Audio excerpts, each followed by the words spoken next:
We are back another week in the UFC as the UFC heads to Saudi Arabia this weekend. Sam and Joe back with you for another show and a quite a week this week, but we've still had a couple of big fights announced. Dricus Du Plessis will make the first defense of his title against Israel Adesanya. That's been announced for UFC 305 in Perth. And MMA themed Mike Perry steps in to replace Mike Tyson to face Jake Paul on July the 20th. A different broadcaster, not on Netflix, that one, on the Zone pay-per-view, but Mike Perry getting a shot at Jake Paul. We'll be touching on the card as well from Saudi Arabia later on. But first, Joe, how's it going? Yeah, good. Thank you, Sam. Been pretty busy with stuff the last couple of weeks, but no, excited. It was an okay fight night. I watched it. I watched a lot of the fights live last week. Didn't quite pull off my treble, so I'm here for all the comeback, and hopefully I land my treble this week for all the punters watching. Yeah, not too far off though. 2 out of 3 was that? Was that right? Yeah, 2 out of 3. Yeah, so we're close, but I'll be like I said, I'll be closer this week. Pretty confident. Done my research. I'm ready to go. Yeah, I was 2 for 3 as well, but one of mine got cancelled. The Ulanbekov fight against Joshua Van. Ulanbekov coming in heavy, 3.5 over. That fight was canned at the last minute. But the other two, Tyra to win, came in and that under 1.5 rounds. But Westin Wilson getting the win in that one, getting his first win in the UFC. But we were impressed by Tyra in the main event. Had a bit of hype, so that potential Japanese superstar for the UFC. Did you were you impressed by his performance? Yeah, obviously it's a bit of a strange finish, wasn't it? I guess it was there. I think they were calling for him to ragdoll a bit, but yeah, like I said, pretty strange one. Was impressed a bit, but I still think we've got loads more. That wasn't a. I still think we've got loads more to learn about him. There'll be some tougher tests, obviously, as the fight goes deeper into the rounds. What do you think, Sam? Yeah, I think he looks decent. I'll say a tough test, and like you said, I think there's going to be some more interesting fights to come, and hopefully get him in front of a crowd as well at some point, and we may see the best of him a little bit more. I think he might be one of those fighters that, in front of the audience, electrifies his performance a little bit more. We'll kick off this week, though, talking about Perth and UFC 305. We have Israel Adesanya's return, his long-standing rivalry with Dricus Du Plessis, not coming on African turf this one, Nigeria against South Africa, but obviously fighting out of New Zealand. Adesanya on that kind of turf, heading to Australia and Perth. What do you make of this fight finally being made and the return of Adesanya? Like you said, probably bad timing. I'm really happy to see Adesanya back. Just strange that there's obviously Sean Strickland there, just won. You'd probably want to see him fighting for the title. You've got a couple of storylines in there, but if I ignore that and just say I'm happy to see Israel back in a fight that obviously probably a year and a half ago, 2 years ago, very, very well hyped with obviously Du Plessis, the fight of the, I guess, the African nations, who's going to win, that builds it up. Du Plessis thinks he's the true African. They've been back and forth on this one. That's the storyline they're going with anyway to build up the fight. And yeah, I'm here for it. There's a bit of animosity there, not too much, but I think that there's pride on the line, which normally means more than anything. There's pride of a nation, pride of a continent on the line, which is even more than a nation, I guess. So yeah, it'll be a good fight. The build up will be good fun. They're both quite good on the mic. Du Plessis doesn't have the same jazzy lines, but bang straight in your face, honest with his words, and very like I said, very coarse and direct with his words. Adesanya's more. We'll come up with a few taglines. We'll come up with a few. Try to be funny. Try to be a bit edgy. We'll come after Du Plessis, put the pressure on him. in the interview. So yeah, it should be a good build-up, Sam. I think that's what I'm most excited about. There's not been a load of fights that have had a bit of a proper hyped build-up, in my opinion, for a while. So I'm more excited to see all the build-up. The fight will be good. Both incredible stand-up fighters. So yeah, really interesting. It should be a month's worth of action we'll have leading up to it as well, Sam. Yeah. Do you expect it to get nasty again? This one, like I said, it's been one of those that if we'd have saw this fight kind of 12, 18 months ago, then I think there's going to be really spilling over in this one. We saw obviously Adesanya in the cage after DDP beat Whittaker, wasn't it? That night came in and confronted him, and at that point it kind of felt like almost the fight to make, or was it? I can't remember which fight it was now, but yeah, is it still as heated, this one? Do you think the words are going to spill over or not? Yeah, definitely. They have to sell it, won't they? I think Dana will be probably whispering in both their ears, get into each other, sell the fight.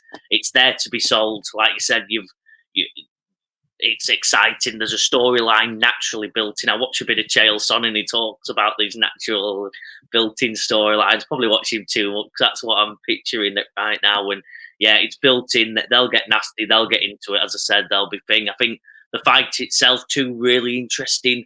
Stand-up fighters. Sam, obviously, we know how good Israel is at kickboxing. He's knocked out everyone, most people, dominated most. There's only Strickland who's really figured him out. I'm really excited to see whether Du Plessis can take some of the keys to what Strickland did. The pressure, not letting Israel up, not letting him get more reads and just non-stop action. I think Du Plessis' style does fit that quite well, but whether his boxing is crisp enough to really handle Israel, I'm not sure. I'm probably too early to pick without looking in the fight. I'm looking at Israel here. So, but you might disagree. I don't know. It's going to be interesting, isn't it? What kind of Adesanya turns up for this one? He's come out on social media, hasn't he? And said he's coming for heads now, and that's what it's about. He's had titles. He wants to cause some destruction on this comeback, and I hope that's he's true to his word there, and he comes out and we kind of see that early Adesanya. He kind of got a bit tentative in some fights, which sometimes naturally happens when you are the champion and you're kind of facing different styles every time, and particularly when you're as active as he was as a champion, he was taking fights probably when he didn't need to, and maybe not giving himself the rest. So hopefully he's recharged. He's had to think about what he wants to do now with this back end of his career at 35 now, and I think that this could make for a brilliant fight with Du Plessis. As you said, is all action. He'll give it a go, even if he's struggling against Adesanya. He won't quit, and it's going to be an interesting fight. Yeah, I'm looking forward to it from that point of view, and hopefully Adesanya comes out and he is a bit more freer in his style, and he's willing to take a few more risks, where particular maybe in the past he hasn't, despite, as you said, that continental pride being on the line, that he's going to come out and he's going to entertain in the octagon and not just outside in the presses and stuff. But looking on Tapology, that the people that have been voting so far for this fight, it's nip and tuck really. Du Plessis 55%, people think he's gonna get his hand raised. Adesanya with the 45%. Is it going to be as close as that, or for you is it pretty much neck and neck a 50 fight? You just raise a close making your pick. I think Adesanya. I'm pretty confident Adesanya. I think Du Plessis is brilliant. Very interesting fighter. I think this is made for Adesanya. I really think his motivation was waning in the last couple of fights he had. It obviously the dream comeback win, and from there, and even before, I don't think I've seen that fire in Adesanya. I think he needed the storyline, needed the pressure. I think that's why he's took the year or so off now. He's reinvigorated his love, or I hope. I think the only way is he don't win this is if that love's not there and he's just finishing out his contract and doing it to just earn a couple, probably at this point, to be fair, because he's that big of a name, a couple million on his pay-per-view. But I think if he's his fully motivated self, I think he handles DDP. DDP's incredible, athletic, strong. But Izzy's faced that before. I know nothing exactly like DDP, but Izzy's faced it before. I think you have to be a very good knockout artist. Sean Strickland obviously has no knockout power, but has incredible boxing. That was just a weird test for Izzy. As I said, Izzy's motivation wasn't there for me. I didn't see that passion in his performance, his passion in his speeches beforehand. It just wasn't there. So I think if he comes motivated and at it, Sam, and proper and wants to win, he'll get the win here against DDP. Yeah, no, I tend to agree, and yeah, I think we're going to see a lot, aren't we? Once we start seeing a bit more the kind of media stuff, the interviews, once we get to fight week, and we're seeing the embeddeds and stuff, we're going to see what kind of mental shape Adesanya is, when we get to the presses and stuff like that. So yeah, but definitely a fight week to look forward to, and a fight to look forward to. In Perth for UFC 305 in August, and a good card, a good fight, on the card as well. We talked about Steve Erceg and his performance in potentially maybe becoming the champion, coming just shy, really. In his title fight, but gets a shot against Kai Kara France,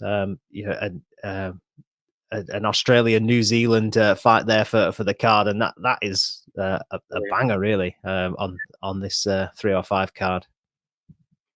Yeah, couldn't agree more. Sam, that's really exciting. Kai Kara France, right, crazy, wild in his fights, and like I said, Steve Erceg, potential champion. Don't think Kai's quite that, but what a test for Erceg, and Kai Kara France can beat anyone, knock out anyone on his day. So yeah, what a banger that will be. That's exciting. Yeah, potential rumor about that one. Don't think it's fully confirmed yet, but looks like the one the UFC want to make, and yeah, will be exciting. Obviously, Erceg close to getting the victory over Pantoja back in May, and surely that one is a title eliminator should it get made. Next up, we're going to talk slightly away from the UFC, but everyone's favorite fighter, Mike Perry. Obviously, campaigning now in BKFC, lighting people up in bare knuckle, and he's going to have a crack at boxing against Jake Paul. The Mike Tyson fight has been delayed till November. Jake Paul wants to keep busy and has kept the date, and he's going to face Mike Perry. An interesting fight. Again, another one that'll have a decent build-up. I saw they did an interview on Ariel Helwani yesterday. Those two joining live at the same time. But what do you make of Perry against Paul? Perry against Paul. What do I? Again, one of them that's risky for Jake Paul. I think obviously that's a tough fight, Mike Perry. I know with the trajectory he's on, he generally wants to be a boxer. I've got no doubts about that anymore. So I'm not going to say the old, I don't want to be a boxer. I think he generally trains. If you watch anything, he takes it very seriously. He doesn't party as much, doesn't do as much of his dumb stuff off the out of the ring, out of the boxing lifestyle. So I'm behind Paul. I believe I'm not behind him as a person, but I'm behind him actually being a boxer and actually giving it a go, and that's why he's tested himself against Mike Perry. But if I was his manager, I would have come up with a couple of other names other than Mike Perry, because whether Paul wins or not, it's going to be a tough day at the office. He's not going to come. I think he's not going to come back as a pretty boy as he was before. Who is he now after going rounds with Mike Perry? Because I don't think you're knocking him out easily. So if you win, you have to win ugly. You're going to have to win nasty. I'm excited to see Mike Perry get another big stage opponent, because casual fans of Jake Paul and that social media world will have seen nothing like Mike Perry. They'll think they have seen it. They have not seen Mike Perry. He'll be screaming. He'll be doing the dumbest stuff ever. This is a man who famously had his girlfriend, I think now wife, corner him because he was sick of his fight team, and she cornered him and did. He's just wild. He'll do some dumb stuff. he'll have fun with it. And anything Jake Paul does, I think Mike Perry will steal his star. To be honest, after this, Sam, I think we'll be all talking about Mike Perry after this one, because he will outdo Jake Paul's star power. Because I've got no doubt about it, Mike Perry is a star of the world. Probably belongs in the social media world more if he understood it more, but I don't think he does. But if he got himself out there properly, he'd be one of the most followed people, I think, in the fight world. Yeah, definitely the cult of Mike Perry has kind of grown, hasn't it, over the years? And he is making a real name for himself, obviously in this new life that he's got in BKFC, and being out there. He's got his own podcast and stuff now, and he is kind of almost getting better with age, Mike Perry, in terms of his persona and, like you say, understanding of everything around him, not just the actual fights, but the game that surrounds it. And this one, obviously, Jake Paul, no stranger to facing ex-MMA fighters or retired MMA fighters. And this, in Mike Perry, will be the youngest man that he's faced. As you said, probably the wildest as well. But Nate Diaz was 38 when he fought him. Anderson Silva, 47. Woodley was 39. Ben Askren, 36, being the youngest. But Ben Askren, with the body of a 45-year-old, 50-year-old man coming into that one. So at 32, Mike Perry, what actual kind of danger do you think he possesses against Jake Paul? And you said he's going to steal the star, but in terms of potentially facing Mike Tyson, could he derail all that with a knockout? Can he knock out Jake Paul, being the smaller guy coming in here? Like I said, I probably don't think he can knock him out. Will Jake Paul come out of the fight looking substantially uglier? Yes, I've got no doubt about it, because there's no way Perry doesn't put it on him, doesn't land a few shots, doesn't make it so ugly. Paul might look good, might get a TKO, but honestly, I doubt it. I think Paul wins on rounds on this one, and comes out, like you said, bloody battered and bruised. Mike Perry the same, but Mike Perry looks like he's bloody battered and bruised every time I see a picture of him anyway. So it's I think Paul, I think risky fight for Paul. But to be fair, I'll be fair to him. He's picked an exciting one. It'd be a good one. Like you said, he's still got the size advantage. He still should come out with the win. His pure size should get him through this one. But yeah, exciting. I'm generally actually a bit excited to watch that fight, and that's rare for a Jake Paul one, Sam, to be honest with you. Yeah, I'm the same, really. I think the Tyson one was like intriguing, wasn't it? Just because it's Mike Tyson, and it's something kind of new with the Netflix side of things as well. But this actually is, a fight that, as you said, you don't want to say, but is a Jake Paul fight that you're quite interested in and do want to see. So yeah, we'll see how it goes for those two. That is July the 20th, DAZN pay-per-view. I think it's an 8-rounder at cruiserweight, that one. So we'll see what happens. Again, another build-up to enjoy around the 4 weeks away. So will be interesting. And this week, Joe, we have a UFC card, the first in Saudi Arabia for Riyadh season. Yeah, we do. It's Whittaker versus Aliskerov, after obviously a change of opponent. Aliskerov has stepped in short notice to fight Robert Whittaker. We've got the co-main event of Sergey Pavlovich versus Alexander Volkov. Quite a good one, Sam. I think the Saudi Arabia cards, they definitely tried to stack. Obviously, the Saudis will be putting a bit of money on to back this, so that's why they've tried to give it the best card possible. I'm excited for it. It should actually be a good fight night. We've been talking about how a lot of the fight nights recently have been not duds, because if you actually, Dana, back Dana up, if you actually watch them, a lot of them have actually been quite decent fight nights. Last week certainly wasn't. It was quite of a ball fest, but there was some good fights, and it's always interesting seeing some upcoming fighters before hopefully some of them reach stardom. It's always nice to say, oh, I watched him fight this person.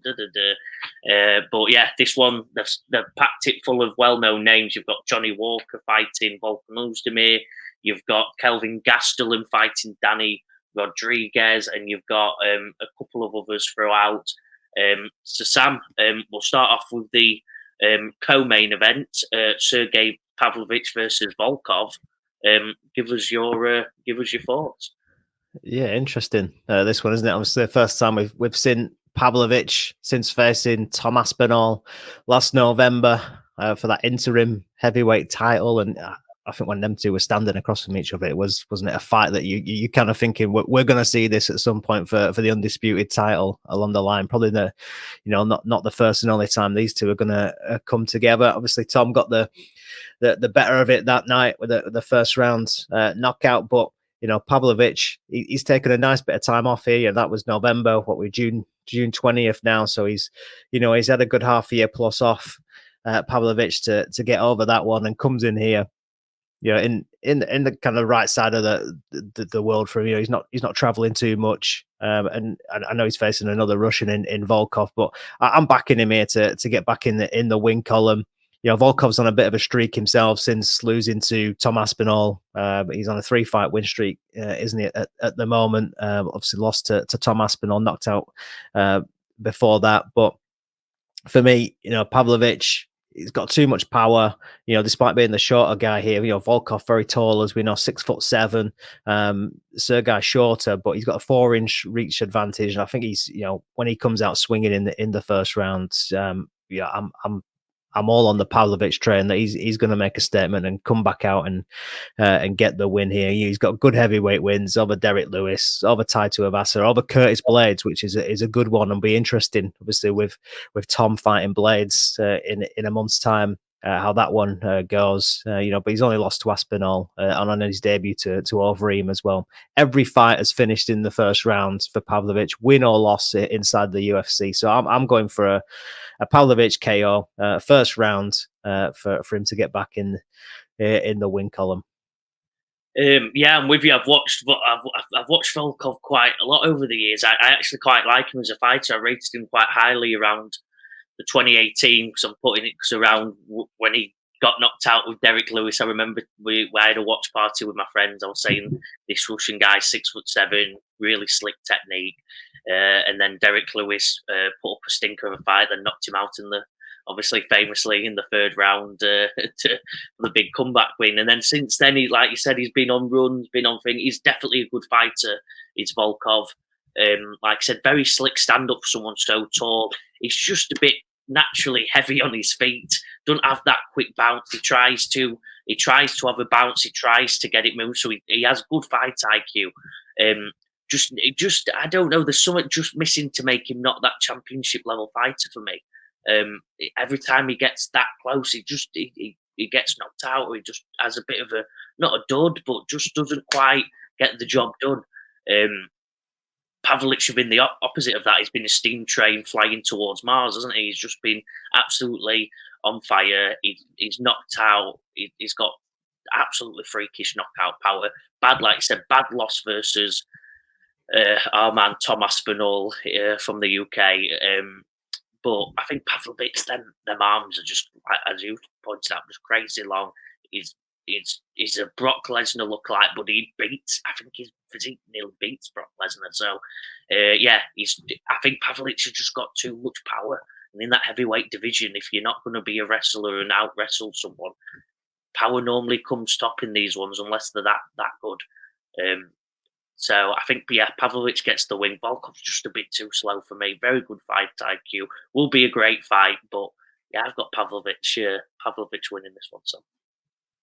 Yeah, I agree with what you're saying about Volkov. And I think he is that guy. And he just, when he gets to that kind of final stage, that when he's fighting a potential. Obviously, we'll see what happens this weekend. But a Pavlovich and Aspinall, when he gets to the cream of the division, that he maybe just falls short, but he's probably better on his night than everybody else underneath that.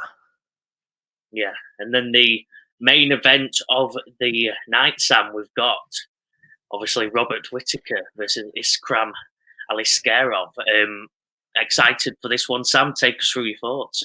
Yeah, I think more intrigued than maybe excited about this one. Obviously, big excitement to see Chimaev come in and face Whittaker. A massive fight.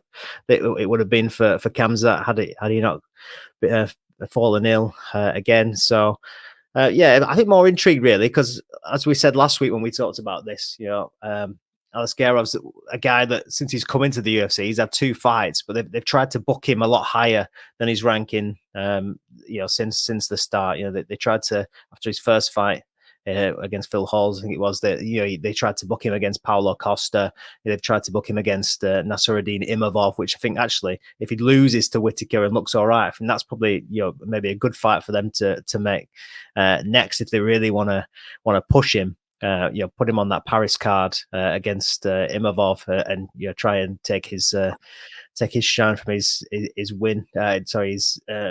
His win recently against Cannonier, when obviously we had that controversial stoppage. So yeah, I'm just intrigued to see how it goes, but I can't look past Robert Whittaker really, because obviously he's been the kind of that mainstay, hasn't he? The top of the division for some time. As we said last week, you have to kind of almost go around Robert Whittaker to get your title shot, rather than through him, unless you're Dricus Du Plessis. Everyone else really has kind of had to go around him to get the shot at whoever holds the belt. So, only losing in recent years to Adesanya and to Dricus, of course, when Whittaker said himself it wasn't his best night, and has come back since and got that win over Paulo Costa where he put on a picture perfect performance. So with obviously what we know about Aliskerov, which is not too much inside the UFC. He's got 2 knockout wins in the first round.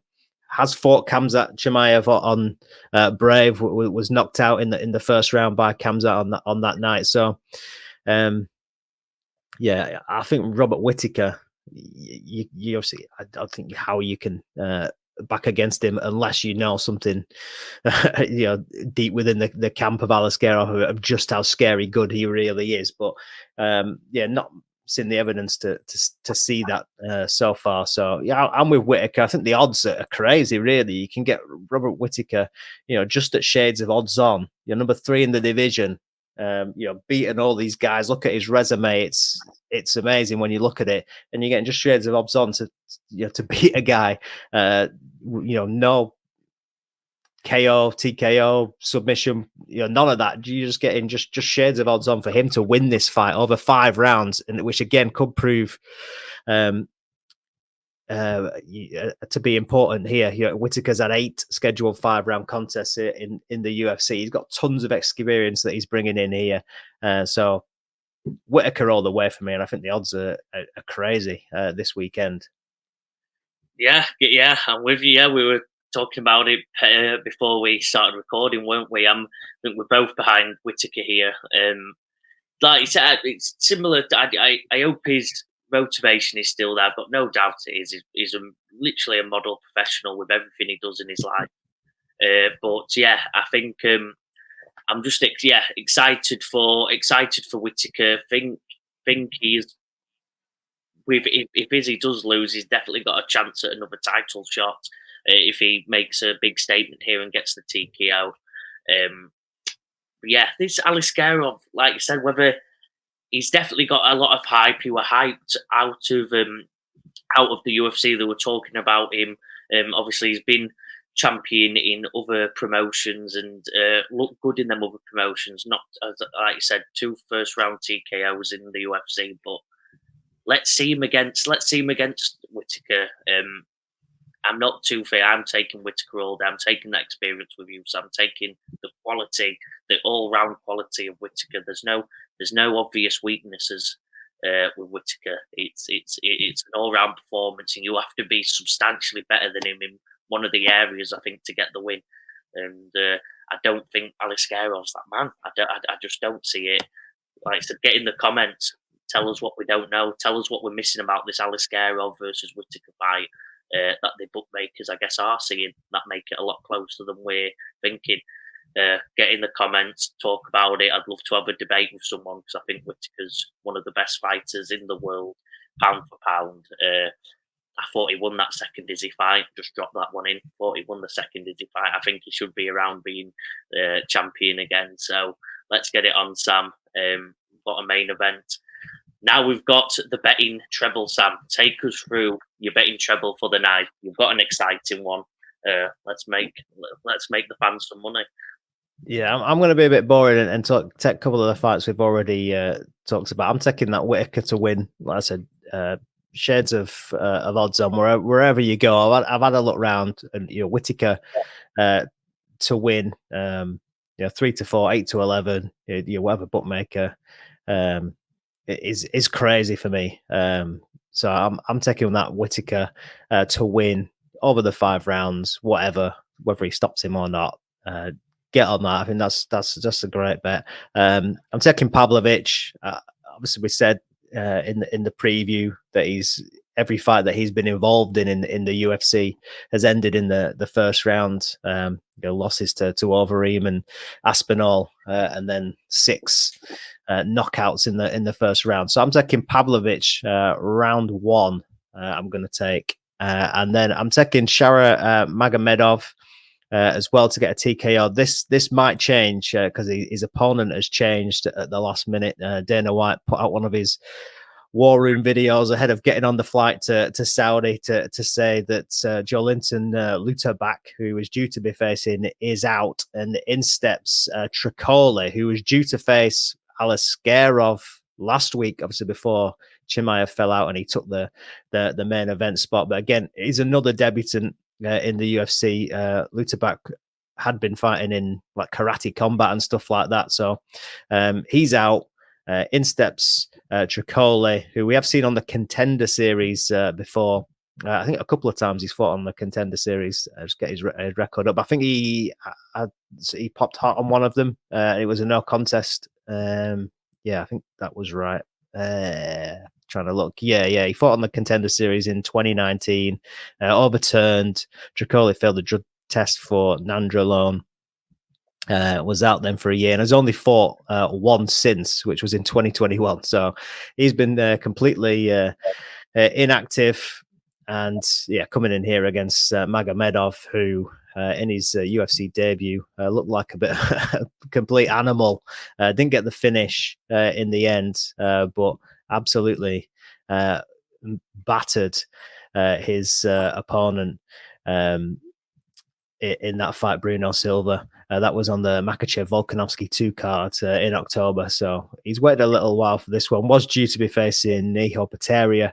That one fell out. So he's had a couple of new opponents. And I just think coming in against this guy, I think this is pretty much a guaranteed knockout. Tricoli, he's probably getting on the flight. He's probably flying to Saudi now while trying to cut weight.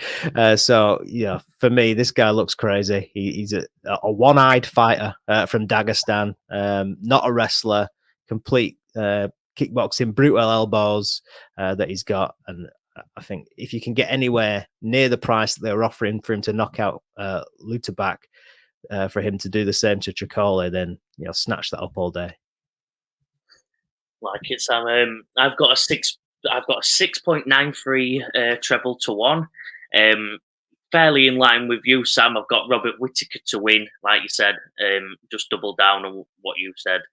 We're both pretty confident he's going to win. Go take your money. Chuck him in a treble because it's good odds. And like I said, if you're commenting saying we're missing something, please get in the debates and let's have a debate about it. But I don't think we're missing anything.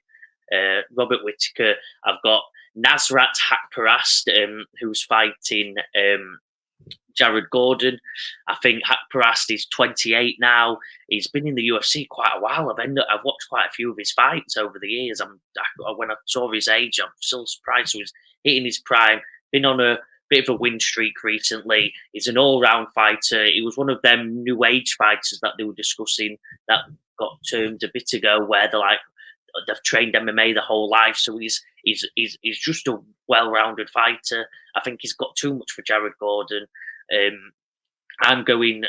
think a TKO, but I'm just going to play it safe because I've got Johnny Walker by KO, TKO, or DQ for the treble to make it 6.93 to 1. I think Johnny Walker gets the win here against No Time Volkan Ozdemir. So I'm mixing it up with Volkov from earlier. So I think Walker beats Ozdemir. Ozdemir's not got the best chin in the world. Definitely got the knockout power, but I think Johnny might have too much speed, too much power. The odds are the exact same. for each fighter here. So the betting odds, the bettors can't pick a difference. I think Johnny's going to pull this one off, get the knockout. He's an absolute freak athlete. Uzdemir's had a couple of good wins recently, actually, but I'm taking Johnny. Too much speed, too much power, too unorthodox. Volkan's very unorthodox power, great punching, knockout. Obviously, known as no time, gets the knockout, but Walker's going to get this one done for me. Sam, 6.93 to 1. Whittaker, Hakparast, Walker, KO, TKO, or DQ. I like it. I hope Walker gets back in that win column. He was making good. He's one of those, isn't he? That whenever he kind of gets some momentum, there's always a fight where he'll slip up and lose it. But yeah, hopefully Johnny Walker will get back, because he's always entertaining to watch. My treble, by the way, I think was 8.5 to 1. Some of the odds have changed. I changed it up because if you got Pavlovich round 1, you're getting around the 12 to 1 mark. I didn't mention the price, but I think that's whatever you can get on Magomedov with the new opponent. I think it's still going to be decent odds. So yeah, interesting one for this weekend. Yeah, I think, well, good show, Sam. Don't forget to please subscribe. I'm going to steal Sam normally comments, but I'll steal it from him. Please subscribe to Proper Sport MMA on YouTube. Obviously, as Sam always says, really appreciate it. We're building this up. We've had a good start. Picks have been pretty good. Ignore my 2 out of 3 last week. Maybe you bet on them individually, but we've been pretty good. Enjoying talking about the news. We both love MMA. Please have debates in the comments. Let's get into it. As I said, tell us what we're missing with Aliskerov, and any comment or any other comments that you disagree with. I'll argue with anyone all day, so I'm looking forward to it. Sam, give us your final thoughts. Yeah, looking forward to the fights this weekend, and yeah, like and subscribe, and yeah, enjoy the fights this weekend. We'll see you again next week. See you, Sam.